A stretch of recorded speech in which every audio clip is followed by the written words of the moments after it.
Assalamualaikum warahmatullahi wabarakatuh. Selamat pagi dan salam sejahtera untuk kita semuanya. Untuk pertemuan kali ini, Teacher akan membahas tentang aspek legal TIK. Kita lanjut. Tujuan untuk pertemuan kali ini iaitu mengetahui dan memahami aspek legal dari TIK, iaitu ada privasi, data, property, informasi, identity serta nampaknya gitu. Lanjut aspek legal TIK. Aspek legal TIK itu berhubungan dengan moral, etika dan hukum. Di mana aspek legal TIK adalah peraturan atau perundang-undangan yang mengatur tentang hak manusia dalam menggunakan teknologi atau komputer pastinya sini. Jadi di sini kita mengatur tentang hak legalnya ya. Itu adalah di mana haknya itu adalah hak mengakses data, hak akan privasi, hak aman dari kejahatan komputer dan hak paten software dan lain-lain pastinya. Di mana dalam ilmu TIK itu aspek legal itu mencakup privasi, data, property, information, identity serta sebagainya yang lain-lain gitu. Oke, lanjut saja kita bahas dulu tentang privasi yaitu aspek privasi merupakan suatu usaha untuk menjaga data dari orang yang tidak berhak mengaksesnya. Jadi privasi ini bersifat individu, di mana umumnya cara melindungi informasi itu seperti pertama, membatasi penyebar informasi pribadi. Informasi pribadi tidak boleh digunakan untuk bisnis selain tujuan utamanya diperoleh. Dalam memperoleh informasi untuk tujuan bisnis harus memberitahukan pemilik data tujuan penggunaan informasinya atau data yang diperolehnya gitu.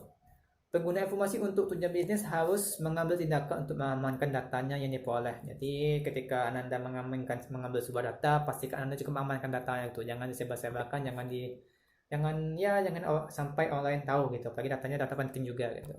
Itu adalah privacy. Lanjut, data yaitu data merupakan kumpulan fakta pasti ya, yang seperti yang telah kita bahas sebelumnya. Dan data juga merupakan hal yang paling banyak dikaji dalam TIK pastinya. Paling banyak sekali data itu. Terdapat jenis data juga. Ada data pribadi, data keuangan, data guru, dan data penelitian. Jadi data-datanya itu hubungan dengan masing-masing juga sih.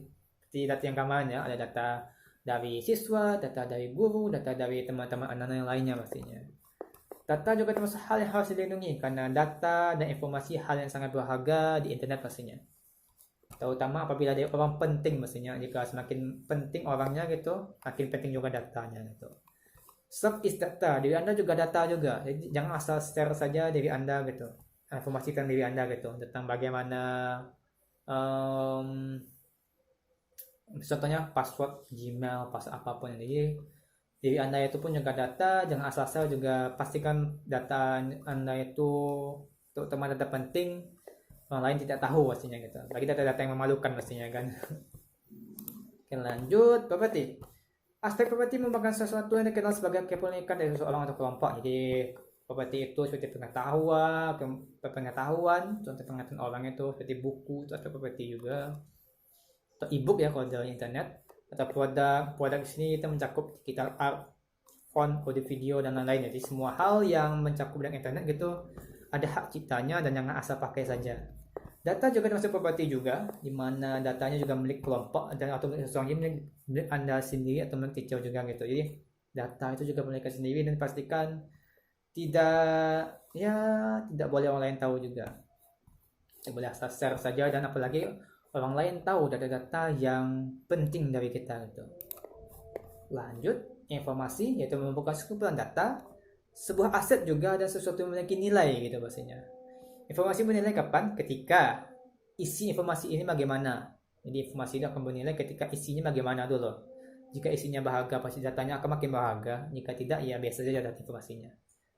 Keadaan atau situasinya, contohnya ketika ada kemalingan, malingnya kabur gitu. Pastinya informasi tentang siapa ciri bentuk malingnya atau barang yang dicuri itu sangat berharga bagi polisi atau bagi penyelidik pastinya. Yang ketiga adalah orang yang memiliki informasi dan memberikan informasi. Jadi siapa yang memberikan informasinya dan bagaimana orang memberikan informasinya gitu. Jadi contohnya ketika Pak Jokowi memberikan informasi kepada menterinya, maka cukup menteri saja yang tahu gitu. Kita sendiri pun juga tak perlu tahu pastinya karena datanya sangat penting. Karena yang menyampaikan presiden langsung itu orang yang memiliki kuasa pastinya. Jadi informasinya akan makin berharga. Lanjut, identity itu merupakan refleksi diri yang berasal dari keluarga, gender, budaya, etnis dan cara atau proses bersosialisasi. Ini identitinya adalah diri Anda sendiri sebenarnya, individu masing-masing ya. Bagaimana diri Anda ini bisa dilihat gitu, mungkin dari wajahnya, wajahnya begini berarti orangnya pasti budaya ini, maka etnisnya ini pastinya. Misalnya itu identity ya, individu masing-masing. Lanjut dampaknya. Jika privacy, data, properti, informasi dan identity Anda nih telah ada oleh orang lain gitu. Dimiliki oleh orang lain datanya gitu. Maka apa yang akan dapat timbul? Yaitu kerugian pastinya. Kerugian, apa saja kerugiannya? Banyak hal pasti kerugiannya. Mulai dari kerugian pastinya kerugian yang ya mungkin data Anda itu mungkin bisa disebar-sebarkannya atau dijual, bagaimana data Anda mungkin cukup memalukan bagi Anda, atau ya bagaimanapun lah pasti akan masuk sebuah kerugian apabila privacy, data, properti, informasi dan identity ini tidak dijaga keamanannya gitu. Oleh karena itu diatur dalam Undang-Undang ITE bahwa privasi itu perlu dijaga. Data itu jangan asal sebar saja, perlu diamankan juga. Properti ini jangan sampai orang lain tahu properti tentang diri Anda gitu. Informasi ini bagaimana juga informasinya gitu, apakah hoax atau informasi ini bagaimana nilai informasinya, dan identitas diri Anda tuh jangan juga sampai tersebar juga, jangan sampai ya menimbulkan hal-hal yang tidak diinginkan gitu ya bagi Anda ke depannya gitu. Karena banyak sekali contohnya sih di internet, bisa Anda lihat itu pastinya bagaimana dampak-dampak yang diakibatkan oleh apabila kelima hal ini tidak dijaga.